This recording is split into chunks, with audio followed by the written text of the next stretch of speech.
आशा भरी नारी। ये TWR इंडिया की प्रस्तुति है।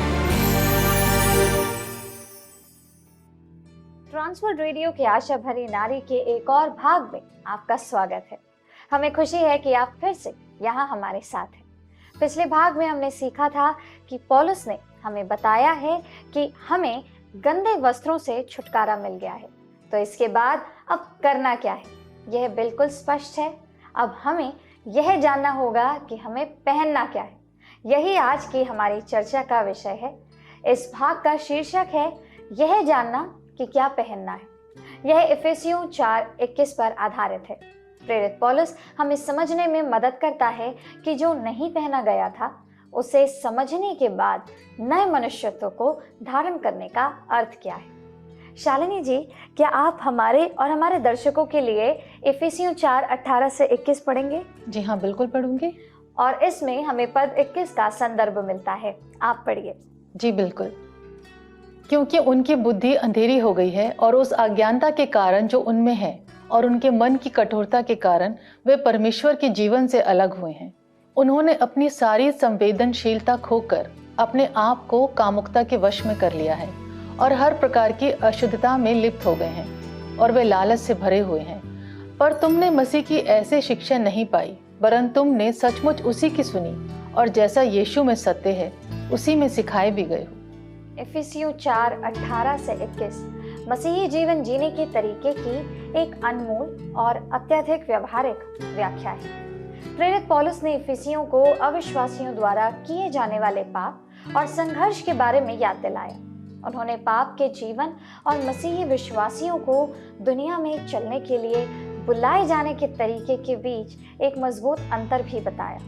क्योंकि पौलुस इफिसुस में इन विश्वासियों को जानता था, इसलिए वह जानता था कि उन्हें मसीही जीवन की सच्चाई सिखाई गई थी। पौलुस यहाँ स्पष्ट करता है कि पाप की शक्ति से आजाद बदला हुआ जीवन उन लोगों के लिए है जिन्होंने परमेश्वर के प्रेम के बारे में सुना है और मसीह को जाना है, जैसे कि किसी भी मंडली या कलीसिया में सच है।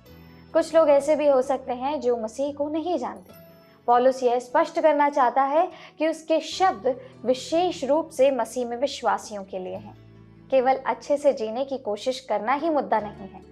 दर्शकों, यहाँ पौलुस की टिप्पणी मसीह के द्वारा बचाए गए एक व्यक्ति की क्षमता को पापी दुनिया से अलग रहने के लिए जोड़ती है। अब मैं आपको एक कहानी सुनाती हूँ। कहानी एक छोटी लड़की की है जो एक सुबह अपने माता पिता के साथ नाश्ते की मेज पर बैठी थी। पिताजी अखबार पढ़ रहे थे और माँ वैफल पतली मीठी रोटी बना रही थी। छोटी लड़की ने कहा, पिताजी। पिता ने उत्तर दिया, हाँ बेटी, यीशु परमेश्वर है ना? हाँ। तो फिर परमेश्वर मेरे दिल में रहते हैं, है ना? हाँ मेरी प्यारी बच्ची, परमेश्वर तुम्हारे हृदय में रहता है। ठीक है, उसने कहा और कुछ देर चुपचाप बैठी रही। जूस का एक घूंट लिया। दूसरा प्रश्न, पिताजी, हाँ परमेश्वर कितना बड़ा है? परमेश्वर बहुत बड़ा है। उसने कहा, वह गाना याद है जिसे हम गाना पसंद करते थे? उसके हाथों में पूरी दुनिया है। हाँ, पिताजी ने उत्तर दिया, परमेश्वर इतना बड़ा है कि दुनिया को अपने हाथों में पकड़ सकता है। यह बहुत बड़ा है ना? हाँ, यह बहुत बड़ा है। वह पिताजी के उत्तर से संतुष्ट लग रही थी। थोड़ी देर बाद उसने फिर पूछा, पिताजी, अगर परमेश्वर इतना बड़ा है और वह मेरे दिल में रहता है तो क्या वह बाहर नहीं निकलते हैं? पिताजी ने उत्तर दिया, केवल एक ही रास्ता है जिससे परमेश्वर बाहर निकलते हैं, अगर हम अपने आसपास की दुनिया से अलग प्रकार से रहते हैं। दूसरा कुरिन्थियों में पौलुस झूठे शिक्षकों को चेतावनी देता है जो सच्चे परमेश्वर से ध्यान भटकाने की कोशिश करते हैं। इसलिए हमें ऐसे लोगों से नहीं जुड़ना चाहिए जिनका परमेश्वर से कोई संबंध ही नहीं है। पौलुस आगे अपने पाठकों को एकमात्र सत्य के रूप में यीशु की स्थिति की याद दिलाता है। इस पत्र में पौलुस ने सुसमाचार को सत्य का वचन कहा और प्रेम में सत्य बोलने का उल्लेख किया है। मसीहियों से आशा की जाती है कि वे उन चीज़ों को दूर कर दें अपने जीवन से जो अविश्वासियों को उलझाती हैं। इसमें द्वेष, निंदा, बेचैनी और कड़वाहट जैसे पाप शामिल हैं। इसके बजाय हमें प्रेम और क्षमा का मसीह जैसा रवैया दिखाना है। जी हाँ, वानी, मुझे ये एक ऐसे व्यक्ति की कहानी की याद दिलाता है जो पीने के जल के सही सोते की तलाश में है। कहानी एक ऐसे व्यक्ति की है जो वॉशिंगटन डीसी की एक सड़क पर जॉगिंग करने गया था। वह कई खूबसूरत ऐतिहासिक स्थानों से होकर गुजरा। गर्मी बढ़ रही थी और उसे प्यास लगी थी। वह सड़क के किनारे मौजूद कई पीने के सोतों में से एक के पास रुका। उसने सोचा कि वहाँ एक अपने आप चलने वाली स्वचालित नल की आंख है, जैसा कि आप कई सार्वजनिक स्नान घरों में पाते हैं। लेकिन उसे बड़ी निराशा हुई। हालांकि उसने आंख के सामने अपना हाथ फिराया, लेकिन पानी नहीं निकला। उसे किसी ने बताया कि थोड़ी दूर पर पानी का झरना हमेशा काम करता है। वह वहां गया। उन्होंने दोबारा कोशिश की, लेकिन ये भी काम नहीं आया। फिर उसने ध्यान से देखा और किनारे पर एक बड़े बटन जैसा कुछ देखा। उसने उसे दबाया और पानी निकल गया। पानी के सोते में कोई खराबी नहीं थी। यह आदमी की गलती थी। उसे इसे चलाने का उचित तरीका समझ में नहीं आया। यह एक उदाहरण के रूप में है कि अक्सर हम मसीही अपना जीवन कैसे जीते हैं। हम बदलाव के प्यासे हैं, हम धार्मिकता के भूखे और प्यासे हैं, और फिर भी पानी के सोते पर खड़े आदमी की तरह हम असंतुष्ट रह जाते हैं। वास्तव में, जैसा कि पौलुस ने पहले बताया था, बचाने वाले अनुग्रह को समझना धार्मिक जीवन जीने के लिए मसीहियों की पहली प्रेरणा है। यहाँ पौलुस विश्वासियों को इस तरह से जीने के लिए प्रोत्साहित करता है। सच्चे उद्धारकर्ता प्राप्त मसीही एक एकल संयुक्त परिवार का हिस्सा है, मसीह के शरीर का हिस्सा है। जी हाँ, बिल्कुल सही बात है। यदि हम परमेश्वर के वचन और परिवर्तन के बारे में परमेश्वर ने जो बताया है उस पर ध्यान दें, तभी हम पाप और पापपूर्ण आदतों पर विजय पा सकते हैं। हम बदल सकते हैं। हम अपने सामने निर्धारित दौड़ को जारी रखने के लिए तरोताजा हो सकते हैं। ये बात तो आपने बिल्कुल ठीक कही वाणी। अब आप हमें ये बताइए कि वो कौन सी चीजें हैं जो हमें पहननी चाहिए। बहुत ही अच्छा प्रश्न। हम देखते हैं कोलोसियों 3:12-13 हमें उस नए मनुष्यत्व के अर्थ के बारे में एक संकेत देता है जिसे हमें धारण करना चाहिए। शालिनी, क्या आप इन पदों को हमारे लिए पढ़ेंगी? जी हाँ, बिल्कुल पढ़ूंगी। कुलुसियों 3:12 और 13 कहता है, इसलिए परमेश्वर के चुने हुओं की नाई जो पवित्र और प्रिय हैं, बड़ी करुणा और भलाई और दीनता और नम्रता और सहनशीलता धारण करो। और यदि किसी को किसी पर दोष देने का कोई कारण हो तो एक दूसरे की सह लो और एक दूसरे के अपराध क्षमा करो। जैसे प्रभु ने तुम्हारे अपराध क्षमा किए, वैसे ही तुम भी करो। तो यानी कि नया मनुष्यत्व प्रवृत्ति और भावनाओं और आदतों का नया बंडल है जिसे यीशु ने हमें अपने अनुयायी के रूप में बनने के लिए बुलाया है। हमें पुराने व्यक्तित्व को उतार कर नए व्यक्तित्व को धारण करना चाहिए। हमें अपना नैतिक पहनावा बदलना होगा। यदि हम ऐसा नहीं करते तो हम स्वर्ग में नहीं पहुंच पाएंगे। क्या आपको मत्ती 22:1-14 में दिया गया विवाह भोज का दृष्टांत याद है? निमंत्रण किसी के लिए भी खुला रखा गया था, परंतु यीशु हमें बताते हैं कि जब राजा अतिथियों को देखने को आया तो उसने वहां एक मनुष्य को देखा जिसने विवाह के वस्त्र नहीं पहने थे, और राजा ने उससे कहा, हे मित्र, तू विवाह के वस्त्र के बिना यहाँ कैसे आ गया? और वह आदमी कुछ नहीं बोल सका। तब राजा ने क्या किया? तब राजा ने सेवकों से कहा, उसके हाथ पांव बांधकर उसे बाहर अंधियारे में डाल दो, वहां रोना और दांत पीसना होगा। बहनों, ये बात आज भी हम पर लागू होती है।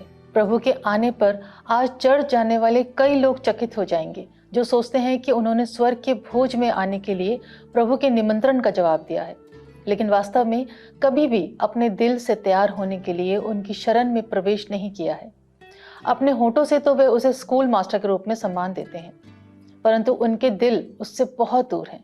जब मास्टर कहते हैं अपने कपड़े बदलो, तो वे बस अपने कॉलर ठीक करते हैं या अपने जूते चमकाते हैं, लेकिन उन्हें उन पुरानी आदतों से छुटकारा नहीं मिलता।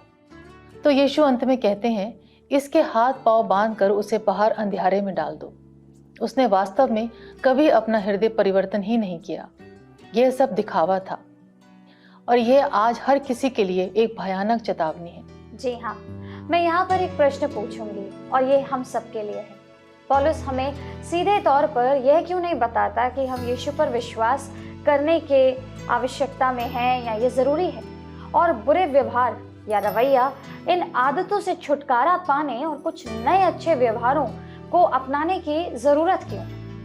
सोच कर देखिए, उत्तर यही है कि मसीही विश्वास अन्य मतों की तरह नहीं है। यह कोई नैतिक आत्म सुधार अभ्यास नहीं है। दर्शकों, आपने अपने आप को बदलने के लिए आप सिर्फ कड़ी मेहनत करते होंगे, लेकिन कड़ी मेहनत नहीं करनी। वह नियमों और विधि परायण पाठशाला है, अनुग्रह की पाठशाला नहीं। यहाँ परिवर्तन एक अलग तरीके से आता है। यह केवल विश्वास के द्वारा अनुग्रह से आता है। इसलिए मनुष्य के पास घमंड करने के लिए कुछ भी नहीं है। मसीही जीवन आसान नहीं। इसे इफिसियों 6 में युद्ध के रूप में वर्णित किया गया है। मसीही जीवन में परिवर्तन के लिए संघर्ष शामिल है। पौलुस ने जीवन के पूर्व तरीके के भाव का उपयोग करके यह बताने के लिए इसका उपयोग किया है कि हम लगातार परिवर्तन की प्रक्रिया में हैं। हम बदलना चाहते हैं, लेकिन यह कितना कठिन है। लेकिन परमेश्वर की मदद से हम इसे कर सकते हैं।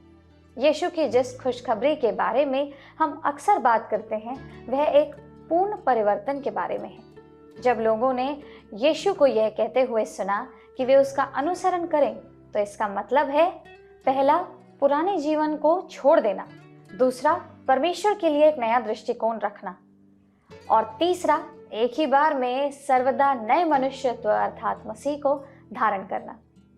बहनों, कुछ लोग नैतिक उन्नति पर जोर देते हैं, जिसका उद्देश्य किसी व्यक्ति को नैतिक रूप से सुधारना है। ये बिल्कुल गलत है। इसमें आपका क्या विचार है, वानी? मैं आपको इसमें कुछ जरूर जानकारी देती हूँ कि नैतिक उन्नति का अर्थ क्या है। इस विचार या ज्ञान विद्या का उद्देश्य उस बारंबारता को बढ़ाना है जिसके साथ कोई व्यक्ति सही काम करता है या सही उद्देश्यों से कार्य करता है। यह चिकित्सा नैतिकता के 4 स्तंभों से जुड़ा है। पहला स्तंभ, अच्छा करना। दूसरा, हानि न पहुंचाना। तीसरा, रोगी को स्वतंत्र रूप से चुनने की आजादी देना। और चौथा, निष्पक्षता, यानी कि सच्चा व्यवहार सुनिश्चित करना। क्या आप यकीन करेंगे कि नैतिक वृद्धि में आक्रामक भावनाएं या व्यवहार को कम करने, जातीय पक्षपात को दबाने या सहानुभूति को बढ़ाने के लिए दवाओं का उपयोग पर भी विचार किया जाता है? परमेश्वर की मदद के बिना मनुष्य खुद को कैसे सही कर सकते हैं? बाइबल स्पष्ट रूप से बताती है कि मनुष्य जन्म से ही पापी है और असहाय। देखिए, यिर्मयाह 17:9 कहता है, मन तो सब वस्तुओं से अधिक धोखा देने वाला होता है, उसमें असाध्य रोग लगा है, उसका भेद कौन समझ सकता है? भजन संहिता 51:5। आइए देखते हैं। देख, मैं अधर्म के साथ उत्पन्न हुआ और पाप के साथ अपनी माता के गर्भ में पड़ा। आइए पढ़ते हैं रोमियो 3:23। क्योंकि सब ने पाप किया है और परमेश्वर की महिमा से रहित हो गए हैं।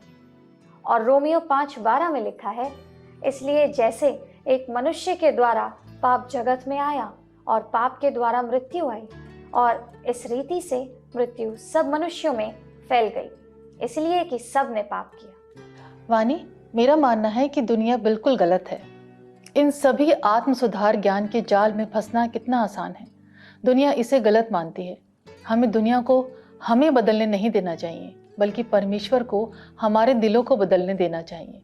यही कारण है कि रोमियो 12:2 में हमें बताया गया है, और इस संसार के सदृश्य ना बनो, परंतु तुम्हारी बुद्धि के नए हो जाने से तुम्हारा चाल चलन भी बदलता जाए, जिससे तुम परमेश्वर की भली और भावती और सिद्ध इच्छा अनुभव से मालूम करते रहो। संस्कृति लोगों को अपने दिल पर भरोसा करने के लिए कहती है, लेकिन बाइबल मसीहियों को आत्म सुधार और व्यवहार और संसार के मत को परमेश्वर के दिल पर आधारित करने के लिए कहती है। हम अपनी समझ पर निर्भर नहीं रह सकते। मन तो सब वस्तुओं से अधिक धोखा देने वाला होता है। उसमें असाध्य रोग लगा है, उसका भेद कौन समझ सकता है? यिर्मयाह 17:9 कहता है, आत्म सुधार पाने का सबसे अच्छा तरीका ये है कि पहले परमेश्वर से सलाह लें और फिर प्रार्थना पूर्वक वहां से आगे बढ़ें। परमेश्वर सभी चीजों को नया बनाता है। लंदन के व्यवसायी लिंडसे क्लेग ने एक माल गोदाम संपत्ति की कहानी बताई जिसे वह बेच रहे थे। इमारत महीनों से खाली थी और मरम्मत की जरूरत थी। उपद्रवियों ने दरवाजे खिड़कियां तोड़ दी और अंदर चारों ओर कूड़ा कचरा फैला दिया। जैसे ही उन्होंने संभावित खरीदार को संपत्ति दिखाई, क्लेग ने यह कहने में कष्ट महसूस किया कि वह टूटी हुई खिड़कियों को बदल देंगे, बनावट संबंधी किसी भी नुकसान को ठीक करने के लिए एक दल लाएंगे और कचरा साफ करेंगे। खरीदार ने कहा, मरम्मत के बारे में भूल जाओ। जब मैं यह जगह खरीदूंगा तो मैं पूरी तरह से कुछ अलग और नया बनाऊंगा। मुझे इमारत नहीं चाहिए, मुझे साइट चाहिए। परमेश्वर के मन में नया बनाने की जो योजना है, उसकी तुलना में हमारे जीवन को बेहतर बनाने के हमारे खुद के प्रयास कुछ भी नहीं है। जब हम परमेश्वर के हो जाते हैं तो पुराना जीवन समाप्त हो जाता है। वह हर चीज को नया बनाता है। वह केवल साइट और निर्माण की अनुमति चाहता है। जी हाँ, मेरा मानना है कि इसका उत्तर इफिसियों 4:23 में मिलता है। और अपने मन के आत्मिक स्वभाव में नए बनते जाओ। यह पद 22 में पुराने को त्यागने और पद 24 में नए को धारण करने के बीच का संबंध है। ध्यान से देखिए, पद 22 में पुराना मनुष्यत्व उन इच्छाओं से भ्रष्ट हो जाता है जो छल से, झूठ से, सत्य की अनुपस्थिति से प्रेरित होते हैं। जब आपका मन धोखा खाता है तो आप जहर पीना भी पसंद कर सकते हैं। लेकिन फिर पद 24 में ध्यान दीजिए कि नया मनुष्यत्व धार्मिकता और पवित्रता में बनाया गया है जो सत्य से प्रेरित होता है। सही दृष्टिकोण, भावनाएं और कार्य आत्मिक वास्तविकता के सच्चे विचारों से पैदा होते हैं। और वो कौन सा पुल है जो पद 22 में भ्रष्ट करने वाले छल से पद 24 में पवित्र करने वाले सत्य के लिए ले जाता है? यह पद 23 में अपने मन के आत्मिक स्वभाव में नया बनना है। वानी, हम अपने मन के आत्मिक स्वभाव में नए कैसे बने? आइए ये कहानी सुनते हैं। हेनरी डेविड थॉरो ने अपनी उत्तम पुस्तक वॉल्डन में भारतीयों की एक शक्तिशाली प्रथा मुकलासे के बारे में बताया है। हर साल एक बार वे गांव की सफाई करते थे जिसे बस्क कहा जाता था। सबसे पहले वे अपने लिए नए कपड़े और साथ ही फर्नीचर और खाना पकाने के बर्तन बनाते थे। वे इन सभी नई चीज़ों को गांव के बाहर एक इमारत में रखते। जब सब कुछ तैयार हो जाता तो वे अपनी वार्षिक बसंत सफाई शुरू कर देते। हर घर का कोना कोना साफ किया जाता था, फर्नीचर बाहर फेंका जाता, हर बच्चे का खिलौना कूड़े के ढेर में चला जाता, गंदे रास्तों पर झाड़ू लगाई गई और घास फूस को हटाया जाता। यहाँ तक कि सर्दी का बचा हुआ खाना भी बाहर फेंक दिया जाता। गांव का सारा कूड़ा कचरा गांव के बीच में एक ढेर में इकट्ठा कर दिया जाता था। फिर गांव का मुखिया उसमें आग लगा देता था। जब लोग उसे जलते देखते थे तो वे अपने कपड़े उतार देते और उन्हें भी आग में जला देते थे। वे सावधानी से आग की चौकसी करते और सुनिश्चित करते कि कूड़े का हर आखिरी टुकड़ा भी जल जाए। चौथी सुबह वे नहाकर नए कपड़े पहनते थे। फिर वे गांव के बीच में एकत्र होते थे। मुखिया फिर से एक नई आग जलाता और प्रत्येक परिवार उसकी लपटों में जलती हुई लकड़ियां अपने अपने घर में ले जाकर एक नई आग शुरू करते थे। इस तरह पुराना सब कुछ समाप्त होता था और एक नया जीवन फिर से शुरू हो जाता था। हमारे पास नवीनीकरण का स्थान है मसीह में। यहीं पर हम पुराने को छोड़ते हैं और नए को अपनाते हैं। वास्तव में हम नए जीवन की चाल चलने के लिए जी उठते हैं। नए को अपनाना मन को लगातार आत्मिक, शाश्वत, स्वर्गीय वास्तविकता के बारे में सच्चाई से भरने से आता है। प्रेरित पौलुस 2 कुरिन्थियों 4:16 से 18 में इसी बात को समझाता है। इसलिए हम हियाव नहीं छोड़ते, यद्यपि हमारा बाहरी मनुष्यत्व नाश भी हो जाता है तो भी हमारा भीतरी मनुष्यत्व दिन प्रतिदिन नया होता जाता है। यह कैसे किया जाता है? पौलुस हमें बताता है, क्योंकि हमारा पल भर का हल्का सा क्लेश हमारे लिए बहुत ही महत्वपूर्ण और अनंत जीवन महिमा उत्पन्न करता जाता है। और हम तो देखी हुई वस्तुओं को नहीं परंतु अनदेखी वस्तुओं को देखते रहते हैं, क्योंकि देखी हुई वस्तुएं थोड़े ही दिन की हैं परंतु अनदेखी वस्तुएं सदा रहती हैं। पौलुस को उसके मन की भावना में अनंत काल की अनदेखी सच्चाइयों से भरकर नया किया गया, ताकि इस दुनिया की प्रबल धोखेबाजी को बाहर फेंका जा सके। आज बर्नआउट या तनावग्रस्त हमारे युग की बीमारी है। टाइम पत्रिका ने 1980 के दशक में लगभग हर किसी की तनावग्रस्तता के बारे में एक संपादकीय प्रकाशित किया गया था। इस कहानी के लेखक ने यह निष्कर्ष निकाला कि तनावग्रस्त का रूपक जो था वह बिल्कुल सही नहीं था, खासकर जब चर्च में हम लोगों पर लागू होता है। बर्नआउट एक शब्द है जिसे रॉकेट विज्ञान से उधार लिया गया है। जब पृथ्वी से उठने वाले रॉकेट का ईंधन खत्म हो जाता है तब वह जल जाता है और पृथ्वी पर गिर जाता है। तनावग्रस्त का अर्थ है कि हमारी समस्या ऊर्जा की कमी है। मैंने निष्कर्ष निकाला है कि बहुत से लोग जो सोचते हैं कि वे जल रहे हैं, ऐसा ऊर्जा की कमी के कारण नहीं है, बल्कि अर्थ की कमी के कारण करते हैं। हम थके हुए और निराश हैं। फ्रांसीसी शब्द एलोई एक ऐसी भावना का वर्णन करता है जो थकान और नीरसता को जोड़ती है। आगमन यह पूछने का उपयुक्त समय है, हमारे जैसे थके हुए लोगों के लिए नवीनीकरण और बहाली कहाँ मिलेगा। भविष्यवक्ता यशाया से यहाँ कुछ मदद मिल सकती है। यशाया 40:31 में कहते हैं, जो यहोवा की बाट जोते हैं वे नया बल प्राप्त करते जाएंगे। जी हाँ, यह बिल्कुल सत्य है दर्शकों। आइए बाइबल के एक और पद पर ध्यान देते हैं। शालिनी, आप हमारे दर्शकों के लिए पढ़िए कुलुसियों 3:2-3।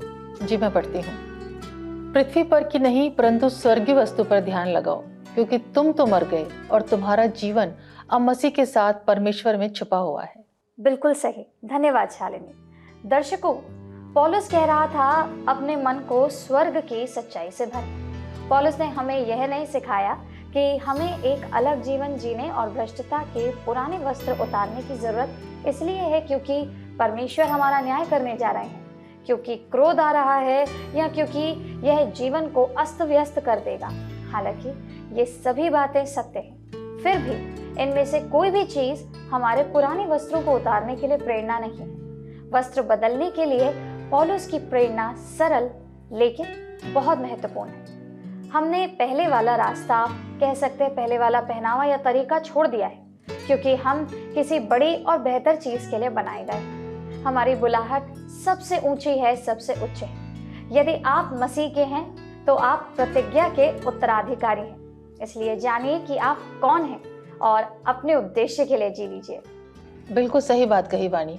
और मैं कहूंगी कि इस बात पर जोर दिया जाना चाहिए कि एक विश्वासी के जीवन में चल रहा परिवर्तन अपने आप में नहीं होता, बल्कि आपको और मुझे मसीह होने के नाते कुछ करने की आवश्यकता है। सबसे पहले जो जरूरी है वो ये है कि हमें सोचना है, और इसका मतलब ये है कि हमें सीखने के लिए सुनना है। सोचना, सिखाया जाना और फिर करना आवश्यक है। अर्थात हमें परमेश्वर के प्रेम के बारे में सिखाया जाना चाहिए और हमें हर दिन इसका अभ्यास करते रहना चाहिए। आज जब हम झूठ बोलना, चोरी करना, यौन पाप करना, निंदा करना या गपशप करना, नफरत करना आदि जैसे विभिन्न प्रकार के प्रलोभनों का सामना करते हैं, तो थोड़ा रुकें और सोचें। इस सच्चाई के बारे में सोचें कि हमने ऐसी बुरी इच्छाओं को पीछे छोड़ दिया है। हमें यह महसूस करने की आवश्यकता है कि हमने फिर से जन्म लिया है, और जब से हमने मसीह को धारण किया है तब से हमने उन गंदे वस्त्रों को अलग कर दिया है और हम अभी भी मसीह को पहने हुए हैं। तो प्रिय बहनों, क्या आपने ध्यान से सुना है कि परमेश्वर का प्रेम क्या है? क्या आपने स्पष्ट और सही ढंग से सुना है? क्या आप बदले हैं या बदलने की चाह रखते हैं? फिर बदलना जारी रखने के लिए प्रोत्साहित रहें, बढ़ते रहें और फिर बदलाव के लिए अपने मन की रक्षा करें। प्रतिदिन अपने मन को परमेश्वर के प्रेम से भरिए और इसमें आपकी सहायता करने के लिए स्थानीय चर्च का उपयोग करें। हम आशा करते हैं कि आप पुराने मनुष्य से नए में जाने के लिए आत्मिक परिवर्तन के बारे में गंभीर हैं। परमेश्वर आपको आत्मा में जीने और चलने की शक्ति दे। एक और अनमोल कार्यक्रम का हिस्सा बनने के लिए आप सब सुनने वालों को बहुत बहुत धन्यवाद देते हैं। हम आशा करते हैं कि आपने आज की चर्चा से बहुत कुछ सीखा है और इसे अपने निजी जीवन में व्यवहार में लाएंगे। आपने जो भी सीखा और आपको उससे जो आशीष मिली है उसे अपने पड़ोसियों और दोस्तों के साथ अवश्य साझा करें। आइए अंत में हम प्रार्थना करते हैं।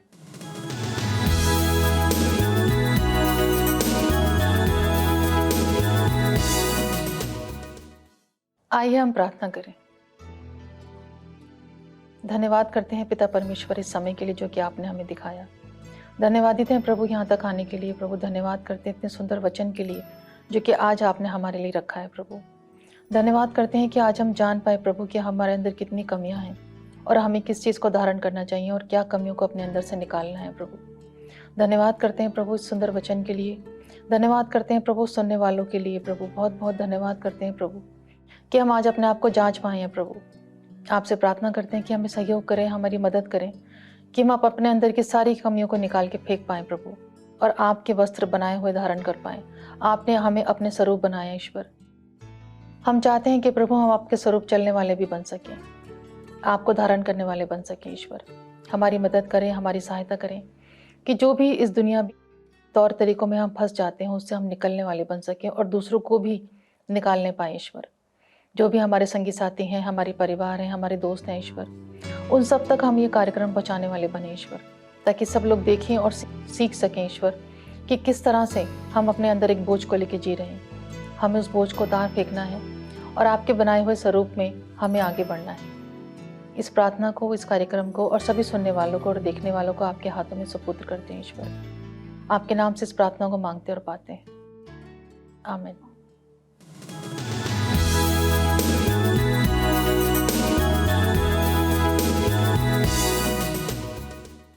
तो दर्शकों, हमें उम्मीद है कि आपको आज का कार्यक्रम पसंद आया होगा, और अगर पसंद आया है, आप आशीषित हुए हैं, तो स्क्रीन पर आ रहे नंबर पर मिस कॉल जरूर दीजिएगा। हम अगले सप्ताह आपसे फिर मिलेंगे, एक नए विषय पर मिरकल सीखेंगे, चर्चा करेंगे। तब तक के लिए प्रभु आपके साथ रहे।